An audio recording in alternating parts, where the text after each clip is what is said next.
John Hill.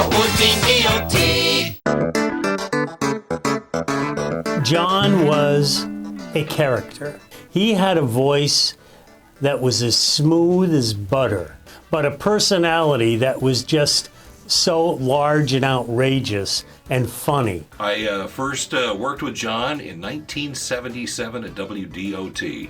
It's my first time on commercial radio, and I'm following the guy who has a 70 share. I'll tell you, I've never been so nervous of being on the radio as I was right then. I worked with John in the early 2000s when I first moved up here. Every time I closed a deal, they all wanted John Hill's voice. He had the best radio voice. John Hill loved radio, on air or sales. And our sales day would end with a John Hill margarita.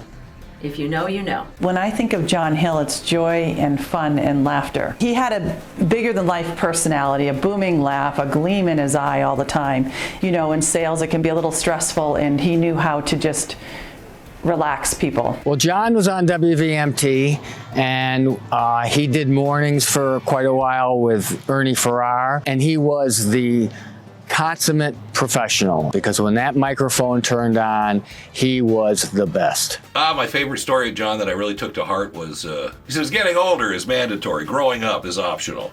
And he lived that true to form. John was the type of guy who everybody knew. He was a lot of fun, but he could be a great friend to you as well. John had great advice, and John never wanted us to take life too seriously. John was the best mixture of fun and heart. He brought energy, he brought passion for broadcasting, and he brought a tremendous skill level. Not only was he really great to work with in the radio station, but also outside. He's just a good guy. When I worked with John the first time around at WDOT, John and I became fast friends.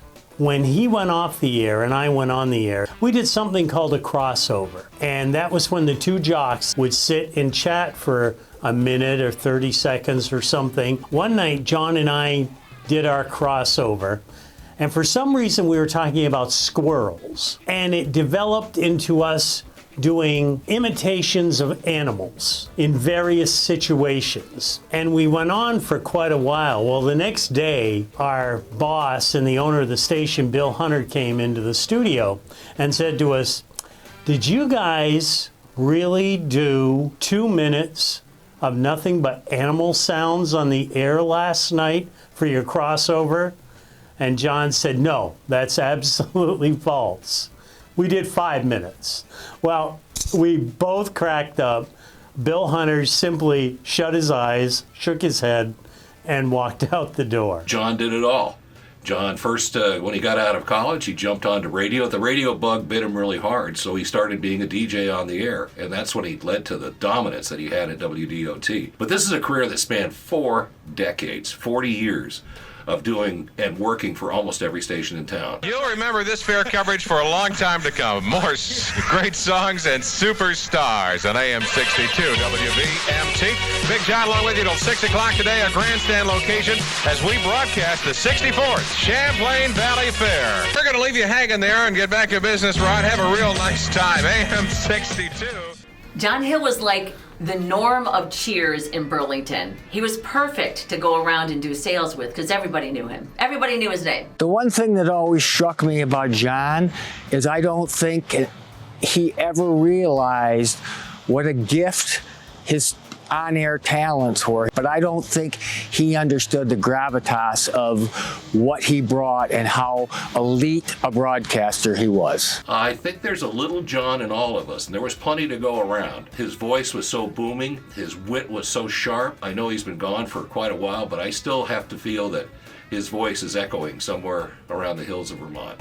Cheers to you, John, and congratulations. It's about time. This is so long in coming. One of my biggest regrets is that I got into the Hall of Fame before John, but now he's there, and John, you're going to love the coat they're going to give you. It fits really good, it's green, and they got it in our size. He loved radio, and he passed that excitement on to anybody new who came in, which was me at the time. If there's anybody in Vermont radio that belongs in the Hall of Fame, it's John Hill. He was so good at what he did, and he absolutely loved our business. I'm really happy to welcome John Hill into the Hall of Fame. And I know he's looking down right now, and I know he's smiling, and he's probably also saying, what took you guys so long? There's only one place for John Hill.